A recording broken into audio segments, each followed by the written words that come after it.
গতকাল জাতীয় দল ঘোষণা করা হয়েছে কাফারিজের জন্য, এবং যে প্রশ্নটা বা যে সমালোচনাটা বারবার করা হচ্ছে যে খালিদ জামিল কোচ হয়েছেন, কিন্তু মোহনবাগানের কোনো খেলোয়াড় জাতীয় দলের জন্য ছাড়া হচ্ছে না।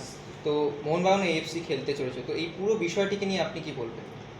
দেখুন, কালকে অল ইন্ডিয়া ফুটবল ফেডারেশন একটা প্রেস কনফারেন্স করেছে, যেখানে খালিদ জামিল প্রেজেন্ট ছিল, এবং তারা কি এইটা নিয়ে একটাও বক্তব্য রেখেছে? কেন রাখেন প্রশ্ন হচ্ছে। এটা নিয়ে যারা কথা বলছে, তিন ধরনের লোক কথা বলছে। একটা হচ্ছে যারা ফুটবলের আইন সম্বন্ধে যাদের কোনো জ্ঞান নেই। দু নম্বর লোক হচ্ছে যারা সমালোচনা করার জন্য সমালোচনা করে। আর তিন নম্বর লোক হচ্ছে কিছু ক্লাবের সমর্থক আছে, যে ক্লাবগুলো অনেকদিন ধরে সাফল্যের অনেক দূরে আছে, সেই জন্য তারা হিংসার চরিতার্থ হয়ে এই কথাগুলো বলছে।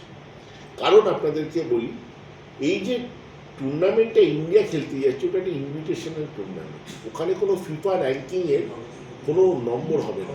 যদি ওই চ্যাম্পিয়নও হয়, তাতে কিন্তু ফিফা র্যাঙ্কিং ইন্ডিয়ার এক পয়েন্টও বাড়বে না। কিন্তু আমাদেরটা ফিফা নমিনেটেড টুর্নামেন্ট। তো সেই জন্য এখানে যদি মোহনবাগান ভালো ফল করে, সেটা কিন্তু ভারতের ফিফা র্যাঙ্কিংয়ের ওপরে এফেক্ট করবে। তাহলে আপনারাই বলুন, যে কোনো ফুটবল সচেতন মানুষ যারা দেশকে ভালোবাসে, তারা বলবে আগে মোহনবাগানের টিমটাকে স্ট্রং করুন। ওটা তো একটা ইনভিটেশনাল টুর্নামেন্ট খেলতে যাচ্ছে।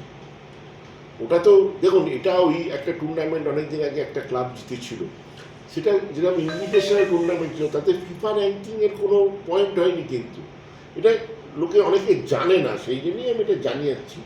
এটাই কিন্তু ফিফা র্যাঙ্কিং আছে।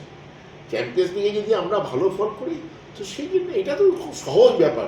সেখানে তো আর প্লেয়ার যেটা ফিফা র্যাঙ্কিং কোনো এফেক্ট করবে না সেখানে পাঠাবো, না যেখানে এফেক্ট করবে তাতে রাখবো। দুটোই তো দেশকে প্রতিনিধিত্ব করছে। ওটাও দেশকে প্রতিনিধিত্ব করছে ভারতবর্ষ জাতীয় টিম, এটাও দেশকে প্রতিনিধিত্ব করছে ক্লাব স্তরে। কিন্তু এটার ফলটার উপরে ফিফা র্যাঙ্কিং ডিপেন্ড করছে। খালিদ জামিল কি ফোন করে খেলোয়াড়দেরকে আসার জন্য অনুরোধ করছেন এরকম? আমার কাছে কোনো ফোন।